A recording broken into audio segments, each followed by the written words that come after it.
Hello all, welcome to my channel kiwi and Ammu vlogs. ఇది నా first daily vlog అండి. So ఈ weight loss ఛాలెంజ్లో నేను నా పాపని అండ్ నా డైట్ని ఎలా మెయింటైన్ చేస్తున్నాను, నా డే రొటీన్ ఎలా ఉండబోతుందో మీకు ఈ వీడియోలో చూపిస్తాను. సో వీడియో స్కిప్ చేయకుండా ఎండ్ వరకు అయితే చూసేయండి. అండ్ మార్నింగ్ లేవగానే ఇలా జీరా వాటర్ అయితే తీసుకుంటున్నాను చెప్పాను కదా. అండ్ డీటాక్స్ వాటర్ ఏదైనా తీసుకోవచ్చు. నేను జీరా వాటర్ ఎందుకు ప్రిఫర్ చేస్తాను అంటే, మామూలుగా నాకు అసిడిటీ ప్రాబ్లం ఉంది. సో అది డైజెషన్ కూడా చాలా ఇంప్రూవ్ చేస్తుంది. జీరా వాటర్ మంచిదని అది తీసుకుంటున్నాను. అండ్ మార్నింగ్ మా పాప లేవక ముందే నేను జిమ్కి వెళ్ళి 1 అవర్ వర్కౌట్స్ అయితే కంప్లీట్ చేసేసుకొని మళ్ళీ వస్తాను. సో ఆ మధ్యలో లేస్తే చూసుకోవడానికి మా హస్బెండ్ అయితే ఉంటారు. అందుకోసమనే ఇంకా మార్నింగే నేను ప్రిఫర్ చేస్తాను అన్నమాట. అండ్ మార్నింగ్ జిమ్ కూడా మనకి చాలా మంచిది. ఇంకెప్పుడైనా కుదరకపోతే, అంటే నాకు కాదు, మా హస్బెండ్కి షిఫ్ట్స్ ఉంటాయి, మంత్లీ చేంజ్ అవుతూ ఉంటాయి. సో అలా చేంజ్ అయినప్పుడు మార్నింగ్ ఉంటే ఈవినింగ్ వచ్చి చేసుకుంటా, ఈవినింగ్ ఉన్నప్పుడు మార్నింగ్ చేసుకుంటా. ఇంకెప్పుడో ఒకప్పుడు ఒక 1 అవర్ అయితే జిమ్కి వర్కౌట్స్కి ఇలా టైం అయితే ఫిక్స్ చేసి పెట్టుకుంటాను అనమాట. ఇంకెప్పుడైనా గ్యాప్ వస్తే ఆ గ్యాప్ అలానే కంటిన్యూ అయిపోతుంది. ఇది వచ్చేసి కంప్లీట్లీ ఉమెన్స్ స్టూడియో అన్నమాట. ఇది వివేకానంద నగర్ కాలనీలో ఉంటుంది, లియోనస్ ఫిట్నెస్ స్టూడియో. చాలా బాగా చెప్తారు. కాకపోతే ఇక్కడ వీడియోస్ తీసి పెట్టడానికి మనకి అలో లేదు. సో అందుకోసమనే నేను ఓన్లీ నా ఫేస్ వరకే చూపిస్తున్నాను అన్నమాట. అండ్ ఆ రోజు మార్కెట్ ఉండే, ఇంకా మార్కెట్లో వెజిటేబుల్స్ కూడా నేనే తీసుకున్నాను. యాక్చువల్గా ఇంకా స్కూటీ కొన్నప్పటి నుంచి ఫ్రూట్స్ అయినా వెజిటేబుల్స్ అయినా నేనే కొనుక్కుంటున్నాను. నిజంగా నాకైతే చాలా హ్యాపీ అనిపిస్తుంది. ఎందుకంటే వాళ్ళు కొనుక్కొచ్చినా మనం ఏదో ఒక వంక పెడతాం, ఇది బాగాలేదు అది బాగాలేదు అని చెప్పి. ఇప్పుడు నా చేతులతో నేనే అన్నీ నాకు నచ్చినవి, మళ్ళీ డైట్ చేస్తున్నాను కాబట్టి దానికి సంబంధించినవన్నీ తీసుకున్నాను. ఇంకా మా పాప నేను వచ్చేసరికి లేసింది. ఎప్పుడైనా మరీ లేట్ అయితే మా హస్బెండ్ బ్రష్ చేపించి పాలు తాగిపిస్తారు. సో ఇంకా నేను రాగానే ఫస్ట్ చేసే పని రిలాక్స్ అవ్వడం కాదు, ఫస్ట్ కిచెన్లోకి పరిగెడతా. ఎంత అలసిపోయి రాని అంటే ఆ జిమ్లో 1 అవర్ 1.5 అవర్ నేను అక్కడ టైం స్పెండ్ చేసి వర్కౌట్ చేసి వస్తాను కదా. అసలు ఎంత అలసిపోయినా, ఎంత బాడీ పెయిన్స్ ఉన్నా ఫస్ట్ నేను కిచెన్లోకి వచ్చి ఆమెకి ఫీడ్ చేసిన తర్వాతనే నేను రిలాక్స్ అవుతాను. అండ్ ఈ పాపకి జుట్టు వేయడం అయితే ఒక పెద్ద టాస్కే నిజంగా. అది అందరి పిల్లల్లో ఉన్నదో లేదో నాకైతే తెలియదు, కానీ ఈమెతే అస్సలు పట్టదు. ఏదైనా బుదరకిచ్చి ఏదో ఒకటి నచ్చ చెప్పి ఇలా రబ్బర్ వేస్తానన్నమాట. ఇంకా ఆమె మీతోనే ఏదేదో మాట్లాడుతుంది, ఇంకా అవన్నీ రికార్డ్ చేయలేదు. సో ఇంకా ఫస్ట్ అయితే బ్రష్ చేపించి మిల్క్ అయితే తాగిపిస్తున్నాను. ఈమెతే ఏది చేతిలో పట్టుకొని ఆమంతటా ఆమె తాగడము తినడము ఏది చేయదు. జస్ట్ చిన్న చిన్న ఐటమ్స్ తప్పించి అన్నీ ఇలా పట్టుకొని దగ్గరుండి చేపియాలి. ఇంకా అక్కడ నాకు చాలా టైం వేస్ట్ అవుతుంది అన్నమాట. అండ్ ఈరోజు మా పనామే కూడా రాలేదు. సో ఇంకా గిన్నెలు కూడా తోమేసుకుంటున్నాను. సో మా హస్బెండ్కి ఏదో పని ఉందని బయటికి వెళ్ళాడు. ఒకవేళ ఆయన ఉంటే మ్యాక్సిమం ఆయనతోనే కూర్చుంటుంది, లేకపోతే నా దగ్గర ఉంటుంది. ఈ రెండు కుదరకపోతే టీవీ దగ్గర కూర్చుంటుంది. సో ఇంకెందుకులే అని చెప్పేసి నా పక్కకే కూర్చోబెట్టుకున్నా. ఇంకా అవన్నీ చూసి ఇంకా నాకు అది తోము ఇది తోము అని చెప్తుంది నాకే. ఇంకా నేను కూడా సైలెంట్గా ఉండను, ఆమెను పక్కకు కూర్చోబెట్టుకొని ఏదో ఒకటి చెప్తా ఉంటాను అన్నమాట. స్టోరీసో లేకపోతే రైమ్సో. పిల్లలతోని కూడా మనం ఎప్పుడు కమ్యూనికేట్ అవుతూ ఉండాలి, మనం వాళ్ళ దగ్గర సైలెంట్గా ఉండొద్దు. సో ఇంకా అదంతా అయిపోయిన తర్వాత ఇంకా నా బ్రేక్ఫాస్ట్కి అయితే వచ్చేసా. 2 బ్రౌన్ బ్రెడ్స్ను అటువైపు ఏమో బాయిల్ ఎగ్స్ పెట్టుకున్నాను ఆల్రెడీ. బాయిల్ ఎగ్స్ కూడా మీరు వాటర్ కొంచెం బాయిల్ అయిన తర్వాత అందులో ఎగ్స్ వేస్తే తొందరగా ఉడికిపోతాయి. అండ్ బ్రౌన్ బ్రెడ్ కూడా నేను వట్టిగా తీసుకోకుండా ఇలా కొంచెం బటర్ వేసి కొంచెం టోస్ట్ చేసుకుంటాను అన్నమాట. అండ్ బ్రౌన్ బ్రెడ్లో చాలా రకాలవి దొరుకుతాయి మీకు మార్కెట్లో, అందులో 100% వీట్ ఉన్నదే తీసుకోండి. అండ్ బాయిల్ ఎగ్ కూడా చూసారా, పర్ఫెక్ట్గా ఇలా ఉడకాలి, ఎల్లో కలర్లో రావాలన్నమాట. ఎక్కువగా ఓవర్ బాయిల్ కూడా చేయొద్దు బాయిల్ ఎగ్స్ని. తొందరగా ఉడికిన తర్వాత ఒక 5 to 6 minutesకే స్టవ్ ఆఫ్ చేసేసుకొని వెంటనే పొట్టు తీసేసి ఇలా పక్కన పెట్టుకోండి. అండ్ నాకు కూర్చొని మంచిగా రిలాక్స్గా తినే అంత టైం కూడా ఉండదు. వెంటనే నాది ఫినిష్ చేసి ఆమెకి బ్రేక్ఫాస్ట్ ప్రిపేర్ చేసేయాలి. సో ఇంకా నిల్చొనే ఫాస్ట్గా తినేస్తున్నాను. ఇంకా అలా హడావిడిగా ఉంటుంది పిల్లలతో. ఇంకా మా హస్బెండ్ బయట నుంచి వచ్చేటప్పుడు ఇలా చికెన్ అయితే తీసుకొచ్చారు. సో ఈ మధ్య చాలా డేస్ అయిపోయింది, బర్డ్ ఫ్లూ వస్తుందని చెప్పి చికెన్ అయితే తినలేదు. అందుకే చికెన్ తీసుకొచ్చారు. ఇప్పుడైతే లేదు తినమని అంటున్నారు కదా అన్ని ఛానల్స్లో మామూలుగా, ఇంకా అందుకే తీసుకొచ్చారన్నమాట. జనరల్గా హైదరాబాద్లో అసలు ఎవరు పాటించట్లేదట కూడా. ఇంకా మా పాపకి మ్యాగీ అడిగింది. సో ఎప్పుడన్నా ఒక్కసారి ఇలా మ్యాగీ పెడతాను. ఆ మ్యాగీ కూడా వీట్ అట్ట మ్యాగీ దొరుకుద్ది కదా, సో అదే అన్నమాట. ఇంకా ఆమెకి ఇష్టమైంది ఎప్పుడు అడగదు అసలు నోరు తెరిచి, ఇది తింటా అది తింటా అని చెప్పి. ఇంకా అలా అడిగినప్పుడు ఇంకా దానికి కూడా మరీ హెల్తీ అదంతా ఎందుకు, జనరల్గా బయట ఫుడ్ తినకపోతే చాలు, ఇంకా ఇంట్లో మనం ప్రిపేర్ చేసిన ఫుడ్ వాళ్ళకు నచ్చింది ఏదో ఒకటి తిననీలే అని చెప్పేసి మ్యాగీ అయితే ప్రిపేర్ చేసేసా.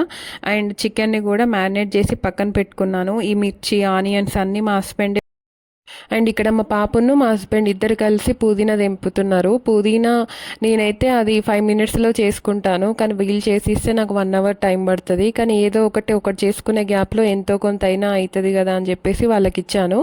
ఇంకా మా పాపకి ఆ చిన్న చిన్న హ్యాండ్స్తోని ఏది చేసినా క్యూట్గానే అనిపిస్తుంది కదా చిన్నపిల్లలు. అండ్ మా పాపకి చాలా ఇష్టం ఆ పుదీనా తెంపడమైనా, కొత్తిమీర, కరివేపాకు ఇవన్నీ ఒలిచియడం. ఏదైనా పొతం చేసుకుంటే ముందు వచ్చి కూర్చుంటుంది ఫస్టే. అండ్ ఇంకా వాళ్ళు అది తెంపే గ్యాప్లో నేను ఇది పొయ్యి మీద వేసేసా చికెన్ని. అండ్ మా ఇంట్లో ఒక ప్రాసెస్ ఎప్పుడు రొటీన్గా జరిగేది ఏంటంటే, నాన్ వెజ్ ఉన్నప్పుడు అలా కంపల్సరీ బగారా వండాల్సిందే ఇంట్లో మా హస్బెండ్కి అయితే. వట్టిగా అంటే వైట్ రైస్తోనైతే అస్సలకే తినడు. జనరల్గా బగారా అందరు ఎలా చేసుకుంటారంటే, ఫస్టే అంటే రైస్ వండే బౌల్ తీసుకొని అందులోనే పోపేసి వాటర్ బాయిల్ అయిన తర్వాత రైస్ వేసుకుంటారు కదా. సో ఇక్కడ మేము ఎలా అంటే రైస్ కుక్కర్లోనే రైస్ నానబెట్టుకొని రైస్ స్విచ్ ఆన్ చేసి పెట్టుకుంటాము. సో వేరొక బాణీలో ఇలా ఎంతమంది చేసుకుంటారో కామెంట్లో తెలపండి. నేనైతే ఈ రెసిపీ అంటే ఈ ప్రాసెస్ నేను మా అత్తమ్మ దగ్గర నేర్చుకున్నాను. ఎలా అంటే ఫస్టే మనము రైస్ కుక్కర్ ఆన్లో పెట్టుకొని అందులో సరిపడా సాల్ట్ వేసి, సో ఈ స్టవ్ మీద బగారాకి సంబంధించిన బౌల్ అది పెట్టుకొని అందులోనే పోపు అంతా అంటే బగారా ఎలా చేసుకుంటామో ఆ పోపు అంతా ఇందులో వేసి మనం ముందే స్విచ్ ఆన్ చేసి పెట్టుకుంటాం కదా, ఆ రైస్లో మిక్స్ చేసి పెట్టుకోవడమే. సో ఇలా చేస్తే ఏంటంటే ఫాస్ట్గా అయిపోతుంది. అండ్ అంతేకాకుండా మనకి రైస్ కుక్కర్ అనేది డైరెక్ట్ మనం పొయ్యి మీద పెడితే కొంచెం అడుగు అనేది ఖరాబ్ కాకుండా నీట్గా ఉంటుంది అన్నమాట. సో చూస్తున్నారు కదా ఆ బగారా ఇప్పుడు నేను పోపు వేసిందంతా రైస్ కుక్కర్లో వేసి ఇలా కలిపి మూత పెట్టుకోవడమే. మీకు ఈజీగా అయిపోతుంది. అండ్ పొయ్యి కూడా మనకి అంటే రైస్ ఎప్పుడవుతుందా అని చూడాల్సిన అవసరం లేదు, మంచిగా అది అదే అయిపోతుంది అన్నమాట. సో ఈ గ్యాప్లో ఇంకా చికెన్ కూడా ఆల్మోస్ట్ అయిపోయింది. ఇంకా చికెన్ అయిపోయింది, రైస్ కూడా పెట్టేశాను కాబట్టి ఇంకా ఇల్లు ఊడ్చేసుకుందాము అని చెప్పేసి ఇల్లు అయితే ఊడుస్తున్నాను. నాకు గిన్నెలు తోమడం ఇష్టమే, కానీ ఈ ఇల్లు తుడవడం అనేది అయితే ఒక పెద్ద టాస్కే నిజంగా. ఇంకా చిన్నపిల్లలు ఉన్న ఇంట్లో అయితే అసలు అన్నీ చదురుకుంటా ఊడవాలి చూడండి, అదైతే ఒక పెద్ద పెద్ద పనే అనిపిస్తుంది. అంటే మామూలుగా నీట్గా ఉన్న ఇల్లును ఊడవచ్చు, కానీ ఈ సదురుకుంటా ఇల్లునైతే అస్సలకే ఊడవలేము. చూస్తున్నారు కదా బగారా ఇంత నీట్గా అయిపోయిందో. సో ఇంకా అంత పని అయిపోయిన తర్వాత ఫ్రెష్గా స్నానం అయితే చేసేసాను. ఇన్ని పనులు అయినాక మంచిగా హెడ్ బాత్ చేస్తే నిజంగా ఎంత హాయిగా అనిపిస్తుంది నాకైతే. ఎందుకంటే చన్నీళ్ళు అంటే సమ్మర్లో బేసిక్గా పొయ్యి కాడ ఉండబుద్ధి కాదు, ఇంట్లో పనులు చేసుకోబుద్ధి కాదు. మంచిగా ఎప్పుడు వాటర్లో ఉండి ఇలా స్నానం చేస్తే అందులో హెడ్ బాత్ చేస్తే ఇట్లా నాకైతే ఇట్లా హెడ్ నుంచి పొగలు వెళ్తుండే బయటికి, అంత వేడయిందన్నమాట. సో ఇంకా నా హెయిర్స్ అయితే మొత్తం కర్లీ హెయిర్సే. ఇలా లీవ్ చేసుకోవాలని నాకు చాలా ఉంటుంది, కానీ అస్సలు చేసుకోలేను. ఇలా చూసినట్టయితే ఉండదు, అది ఆరిపోయిన తర్వాత మీకు మళ్ళీ చూపిస్తాను. సో ఇంకా బాత్ అయిపోయిన వెంటనే ఇంకా మళ్ళీ కిచెన్లోకి వచ్చేసాను. ఇది నాకు ఫుడ్ అన్నమాట. సో మా హస్బెండ్కును మా పాపకి అయిపోయింది కదా. ఈ పిండి కూడా గోధుమ పిండి కాదు, అందులో గోధుమలు, సజ్జలు, జొన్నలు అండ్ బార్లీ అండ్ ఓట్స్ వేసి మా అమ్మ నాకు పట్టించింది. సో ఆ పిండి మనం రోజు తిన్నా వేడవ్వదన్నమాట. మామూలుగా బయట దొరికే గోధుమ పిండి కొంచెం వేడంటారు కదా రోజు తింటే.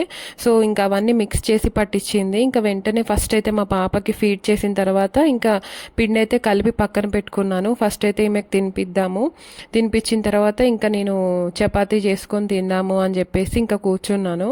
ఈమె అయితే ఇంకా తినడం చాలా అంటే ఫుల్ సతాయిస్తుంది, అసలు గంట గంట కూర్చోవాలి ఇంకా ఆమెతోని. సరే ఇంకా ఆమెను వదిలేసి ఫస్ట్ అయితే నువ్వు తిను అని మా హస్బెండ్ అంటారు, కానీ నాకెందుకు అస్సలకే అలా తిండిపోదు. ఆ తిన్న ఫీలింగ్ కూడా నాకు అస్సలకే ఉండదు.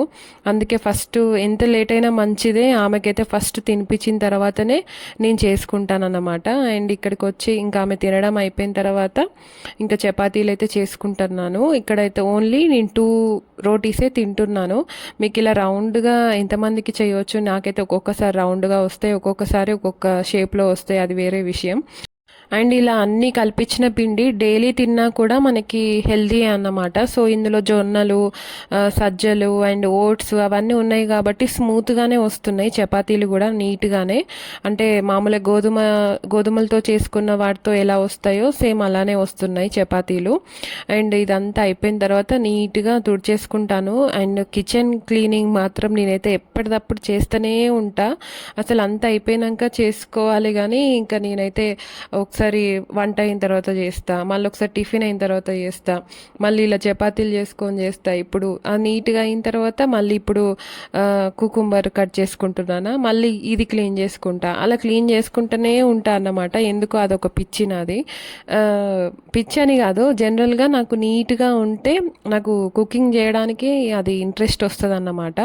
సో మనము ఇంకా మన డైట్ విషయానికి వద్దాం. సో ఇక్కడ నేను ఏమేమి తీసుకున్నానంటే 2 పుల్కాలు, కుకుంబర్, ఆనియన్ అండ్ ఈరోజు చికెన్ ప్రిపేర్ చేశాను కదా, చికెన్ తీసుకున్నాను అన్నమాట. సో ప్లేట్ని కూడా అలా మంచి కలర్ఫుల్గా ఉంటే మనకు కూడా తినబుద్ధి అవుతుంది బేసిక్గా. సో ఇంకా కాసేపు తిన్న తర్వాత పడుకొని లేసాక ఇంకా ఇవన్నీ కూరగాయలన్నీ సపరేట్, ముందు మార్నింగ్ తీసుకొచ్చుకున్న కూరగాయలన్నీ ఇలా అన్నీ పొతం చేసి ఫస్టే పెట్టుకుంటా అన్నమాట. కొత్తిమీర ఒక దాంట్లో, కరివేపాకు ఒక దాంట్లో, ఇంకా మెంతి అవన్నీ ఇంకా నేను ఏం తెచ్చుకున్నానో అవన్నీ సపరేట్ చేసి పెట్టుకుంటాను. సో దట్ మనకి కుకింగ్ చేసేటప్పుడు మంచిగా ఈజీగా తీసుకొని వాడేసుకోవచ్చు. ఇంకా అలా టైం ఉన్నప్పుడు ఇవన్నీ ఒక్కొక్క దాంట్లో ఒక్కొక్కటి అలా చేసి ఇంకా మొత్తానికి ప్రాసెస్ అయిపోయింది తీయడము. దీనికైతే గంట టైం పడుతుంది. ఈ ఆకుకూరలు ఎంత బలమో మనకి ఆ ప్రాసెస్ కూడా అంత కష్టము. సో అన్నిట్లలో అన్నీ చేసి పెట్టుకున్నాను. ఇంకా మా పాప కూడా పాపం అంతా అయిపోయిన తర్వాత చూడండి ఎలా హెల్ప్ చేస్తుందో, నాకు ఊడ్చి పెడుతుంది. సో ఎంతైనా ఆడపిల్లలు అంటే ఆడపిల్లలే, ఇంటికి మహాలక్ష్ములు అన్నమాట వాళ్ళు. అండ్ అది లీవ్ ఎందుకు చేసుకోనో చెప్తానన్నా కదా, చూడండి ఎంత డ్రై అయిపోయిందో. మారిన తర్వాత హెయిర్ ఇలా డ్రై అవుతుంది కాబట్టి నేను అస్సలు లీవ్ చేసుకోలేను, దయ్యంలాగా అనిపిస్తా. ఎందుకలా చెప్తున్నానంటే మామూలుగా స్కూల్ డేస్లో, కాలేజ్ డేస్లో అసలు నా జుట్టు పైన ఫుల్ కామెడీ చేసేవాళ్ళు. ఎంత కామెడీ చేసేవాళ్ళు అంత ఫ్యాన్స్ కూడా ఉండే. మామూలుగా కొంతమంది కర్లీ హెయిర్స్ని ఇష్టపడతారు కదా, నాకెందుకు అస్సలుకే ఇష్టం ఉండదు. అండ్ ప్రస్తుతానికైతే ఈ సిరం యూజ్ చేస్తున్నాను. ఇది యూజ్ చేసినప్పటి నుంచి కొంచెం పర్వాలేదు, ఇలా కర్లీగా బాగానే ఉంటున్నాయి. అండ్ రకరకాల హెయిర్ స్టైల్స్ నాకు వేసుకోవాలనిపిస్తుంది, కానీ ఏది వేసుకోలేను, ఎప్పుడు పైకి దూసుకొని ఇలా వేసుకుంటాను అన్నమాట. అండ్ డిన్నర్ వచ్చేసి ఈ ఫ్రూట్స్ తీసుకున్నాను. అండ్ ఈరోజు సండే కాబట్టి లుల్లు హైపర్ మార్కెట్కి అయితే వెళ్ళాము. సో అది మీకు నెక్స్ట్ వీడియోలో పోస్ట్ చేశాను అన్నమాట. సో వీడియో నచ్చితే ప్లీజ్ లైక్ చేసి సబ్స్క్రైబ్ చేసుకోవడం మర్చిపోద్దు. థ్యాంక్